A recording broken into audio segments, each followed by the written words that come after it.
Hello and welcome to MajorWood Studios.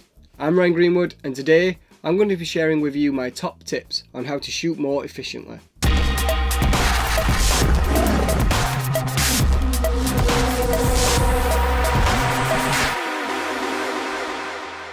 So by the end of this video, you'll have the knowledge required for a productive day's filming. I personally use the techniques that I'm about to share with you on every shoot that I go on, whether that's a corporate job for work or a more drama/entertainment focused piece for something on YouTube, like our 3-part miniseries Dead Bits and Chill, which you can check out by following this link right here.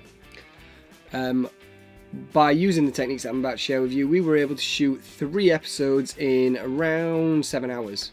So my first big tip is something that I mentioned in a previous video, and it's to always be prepared ahead of time. And I'm not just talking about like making sure that your kit is in order, you've got all your battery charged, everything that you're going to need is packed up. I'm talking beyond that.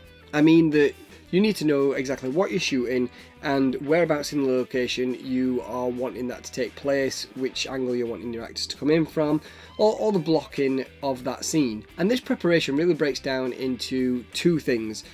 1 is doing a recce and 2 is properly storyboarding the scene. Now a recce, for those of you that don't know, is basically where you go to the location that you're planning on shooting at and you have a look around, take photos. I can't stress that enough, take photos, and you basically make sure that that location fits your requirement. If it doesn't fit your requirements, then unfortunately, no matter how much you like it, you are going to have to choose somewhere else, because there's no point trying to shoehorn something in when it's just going to jar. However, I know that times are hard and friends are few, and we can't always have multi-million-pound budgets to shoot exactly where we want, so you kind of do have to make compromises. But a recce is a good place to start thinking about what compromises you are going to have to make and how you're going to get around those obstacles. It's far better to do that on a recce than when you turn up on shoot and you've got actors and makeup and all the other shebang. And the second part of that is to do a storyboard. Now I know a lot of people that don't do storyboards because they say that they can't draw, so they'd rather just do a shot list. Now don't get me wrong, you need a shot list as well. That's the basis of your storyboard, that's where your storyboard is going to come from. But I would always say do a storyboard as well, even if it's just stickmen, because film and video are visual mediums and a picture is a visual medium. It's much easier to hand a camera operator a storyboard image and say, please set this up, while you go off talking to actors or doing the multitude of other things that you have to do as a director on set. I would always recommend definitely do a storyboard. Now when I'm doing storyboards, I use these books. They're good because they are 16:9 Storyboard Notebooks. So if you have a look inside, they look like that, and you've basically got your box here, which is the right ratio of your frame, and above you add in the scene number, the shot, whether it's a mid-shot, wide, close-up, cowboy, anything like that. And this number here is the shot number as it relates to the shooting script, and that's so that people know which lines of dialogue are going to be delivered from this shot. You've then got a few lines at the side just to write a description of what is going on, so you don't have to worry. This is what I'm trying to get across. You don't have to worry whether you're not Picasso.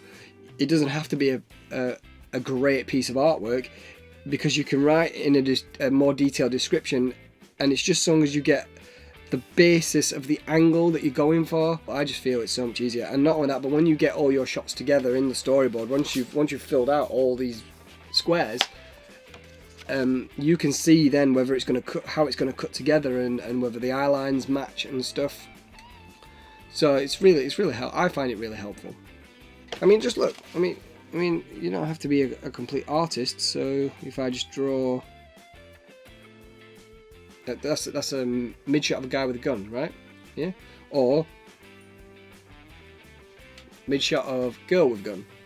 You know, so it really is that simple. And obviously I would probably elaborate a bit more than that, try and draw in some of the background, like I said, so that the camera operator can see what angle you're actually going for. But essentially it doesn't need to be much more than that. So if you are wanting to get yourself one of these, there's a link in the description below. And while you're there, why not comment? So my next big tip for being more efficient on set is probably not going to work for everyone, I know that, and to be honest, I've only recently been able to do this myself, and that is to have a multi-camera setup. Now, when we were shooting Dead Bits, I was lucky enough to have 2 of these, which are the Panasonic Lumix G7s. I think these are a really good camera for the price point. They're roughly around about £500, and yeah, 4K, really good. I'm not going to talk too much about these because there's lots of information about these. The thing with the multi-camera setup is that it really halves the amount of time.